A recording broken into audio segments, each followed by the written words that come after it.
नमस्कार, मैं हूं मोनिका सिंह और आप देख रहे हैं सवाल 10 बजे।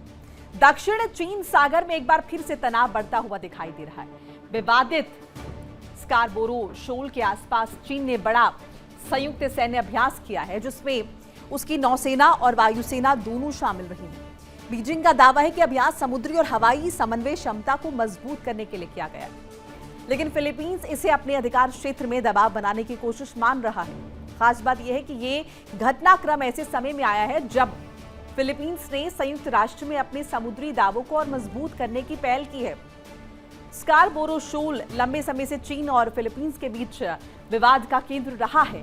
इस इलाके को रणनीतिक रूप से बेहद महत्वपूर्ण माना जाता है, क्योंकि ये दक्षिण चीन सागर के महत्वपूर्ण समुद्री व्यापार मार्गों के करीब स्थित है। चीन की बढ़ती सैन्य गतिविधियों ने पूरे इंडो पैसिफिक क्षेत्र में चिंता बढ़ा दी है। अब सवाल यह है कि क्या ये सिर्फ एक नियमित सैन्य अभ्यास है या फिर बीजिंग अपने पड़ोसी देशों और अमेरिका समर्थित क्षेत्रीय गठबंधनों को कोई बड़ा रणनीतिक संदेश देना चाहता है। सवाल है कि क्या दक्षिण चीन सागर में चीन की सैन्य कवायद सिर्फ अभ्यास है या इंडो पैसिफिक में शक्ति संतुलन बदलने की तैयारी। दक्षिण चीन सागर में चीन की बड़ी संयुक्त सैन्य ड्रिल दक्षिण चीन सागर में चीन की बड़ी संयुक्त सैन्य ड्रिल स्कारबोरो शोल के पास चीन का शक्ति प्रदर्शन, नौसेना और वायुसेना की संयुक्त कवायद से तनाव बढ़ा है। फिलीपींस के दावे के बीच चीन की सैन्य गतिविधि तेज नजर आ रही है। तो ये जो इलाका है जिसका हम यहाँ पर जिक्र कर रहे हैं, इसे लेकर दोनों ही पक्ष, चाहे हम फिलीपींस की बात कर ले या हम चीन की बात कर ले, स्कारबोरो शोल, दोनों ही पक्ष जो है अपना अपना दावा ठोक रहे हैं।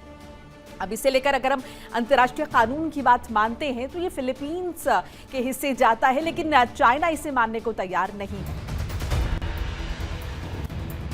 अब इन सब के बीच शक्ति प्रदर्शन चीन का दक्षिण चीन सागर में चीन की बड़ी संयुक्त सैन्य ड्रिल, क्या मायने इसके समझने की कोशिश करेंगे।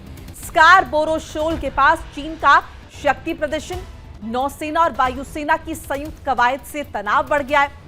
फिलीपींस के दावे के बीच चीन की सैन्य गतिविधि तेज है। अब दोनों ही पक्ष इस पर अपना अपना दावा ठोक रहे हैं। अंतर्राष्ट्रीय कानून कहता है कि ये फिलीपींस का हिस्सा है। अगर हम डिस्टेंस की बात करें तो डिस्टेंस के लिहाज से भी ये जो हिस्सा है जिस पर विवाद लगातार गहरा रहा है, स्कारबोरो शोल, ये फिलीपींस का हिस्सा है। फिलीपींस के लिए यह आर्थिक रूप से भी काफी महत्वपूर्ण है, लेकिन अब फिलीपींस का यह कहना है कि लंबे समय से वो देख रहे हैं कि उनके मछुआरे जब जाते हैं इस इलाके में मछली पकड़ने के लिए, को वो अपने कब्जे में लेके रखे। पर देखिए, अमेरिका का फिलीपींस के साथ एक समझौता है 1951 का, जिसमें मिलिट्री ट्रीटी कह लीजिए आप, जिसमें यूएस इंश्योर करेगा कि अगर फिलीपींस के ऊपर किसी तरीके का हमला होता है, चाहे उनके विमानों पे अटैक होता है, चाहे उनके लैंड पे अटैक होता है, तो अमेरिका खड़ा होगा। तो इस बेसिस पे अमेरिका साथ है फिलीपींस के।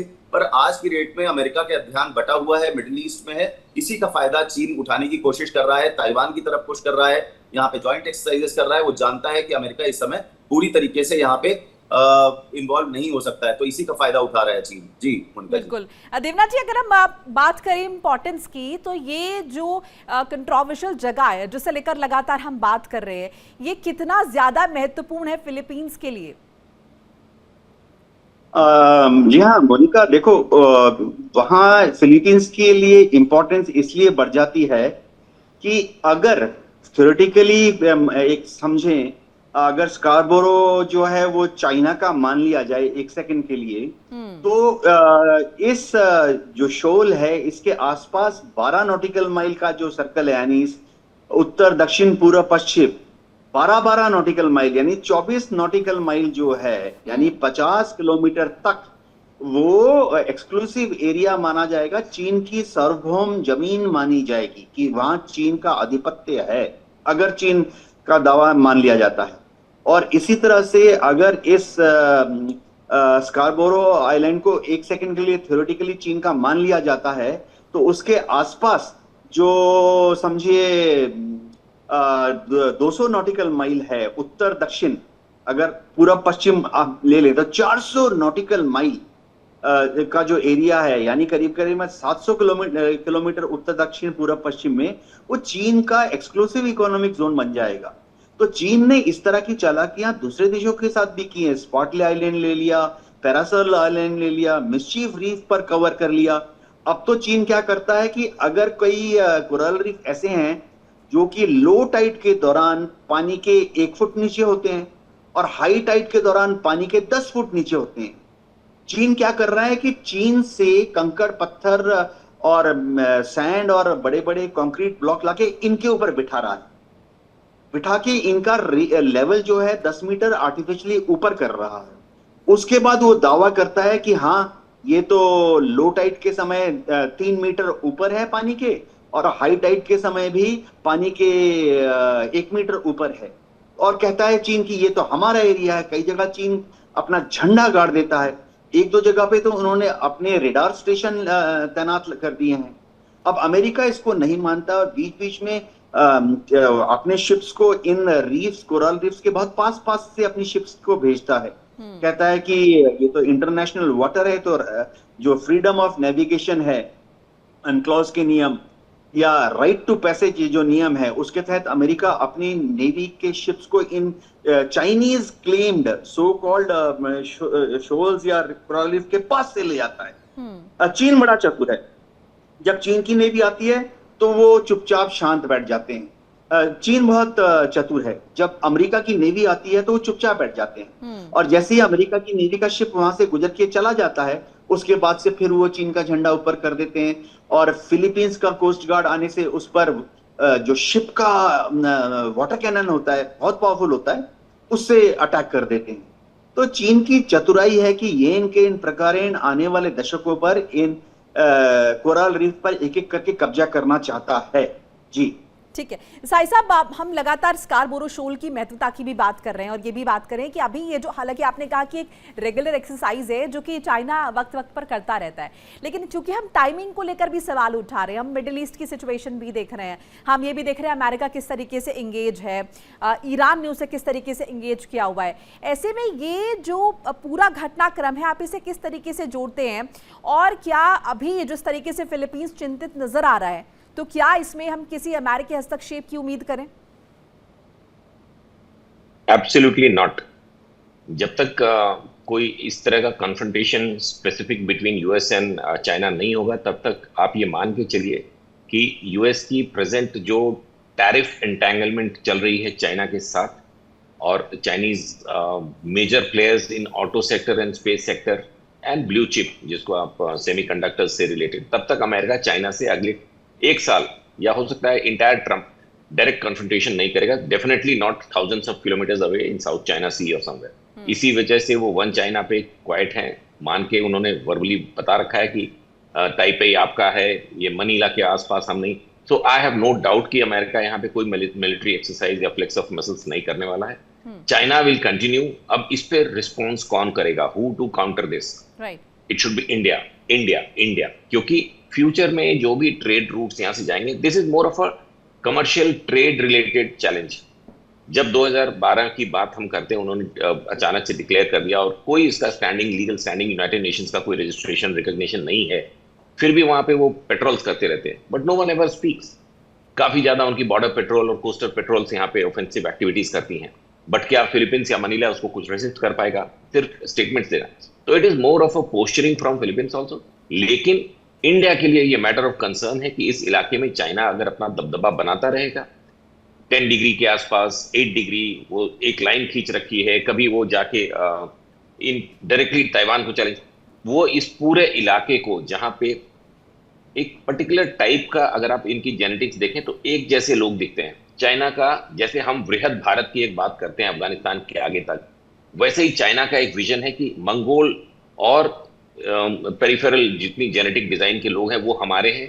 आज से 10 साल, 20 साल, 50 साल बाद इन्हें हम, these are all, Monica, these are very big designs, जो कि आमतौर पे ट्रंप जैसे स्टेट लीडर्स और यूनाइटेड नेशंस और ईयू जैसे सब आईक्यू लेवल के ऑर्गेनाइजेशंस नहीं है। We have no more mouth से tongue and philosophers like Indian philosophers earlier, Aristotle से लेके अभी तक। It's a little too heavy for early morning and आपके दर्शकों के लिए, बट चाइना का एक विजन है कि ये पूरी जेनेटिक्स हमारी है, ये हमारा एरिया है, इवेंचुअली हम इसको डोमिनेट करेंगे।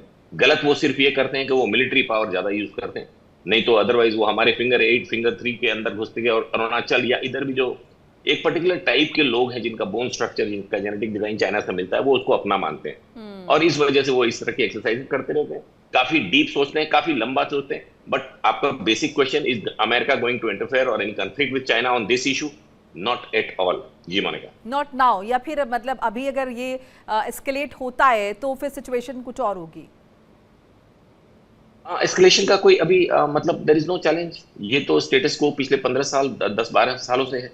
तो क्या इनके साथ प्लस पॉइंट ये होता है कि इनका यहाँ इस इलाके में चाइना का कोई मेजर काउंटर नहीं है। तो मैक्सिमम हम क्या करते हैं, अमेरिका के पुश के बाद यहाँ आके कुछ और नेशंस वो भी काउंटर वॉर एक्सरसाइजेस करते हैं टू जस्ट शो कि we have a resistance, we are monitoring. America भी बिफोर ट्रम्प ठीक ठाक मॉनिटर करता था। अभी after American challenges of trade with China, जो कि ट्रम्प का कोर एरिया, उन्होंने इसको थोड़ा नेग्लेक्ट किया हुआ है।